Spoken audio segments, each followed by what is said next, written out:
बघते सुरुवात करूया या क्षणाच्या अतिशय महत्त्वाच्या बातमीनं। देशात पुन्हा एकदा लॉकडाऊन लागण्याची शक्यता वर्तवली जाते।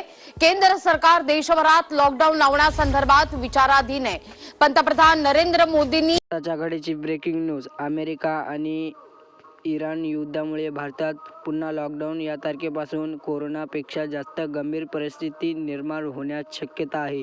बघा बहिणींनो आणि मित्रांनो, देशात पुन्हा एकदा या कारणामुळे लॉकडाऊन लागणार आहे। अमेरिका आणि इराण या लढाईमुळे भारतात आर्थिक भटका बसल्याचं पाहायला मिळत आहे। कारण 80% तेल आणि गॅस हा बाहेरच्या देशांमधून येतो आणि या देशांमध्ये सुद्धा युद्ध सुरू आहे। लोकांना पेट्रोल डिझेल मिळत नाही।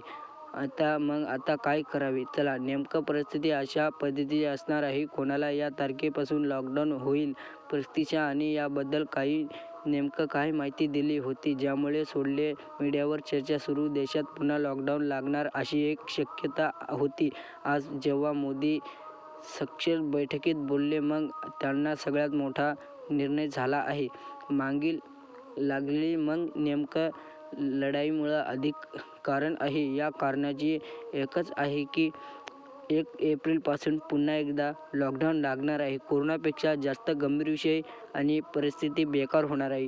व्हिडिओला लाईक करा आणि चॅनलला सबस्क्राईब करा अशाच बातम्या ऐकण्यासाठी।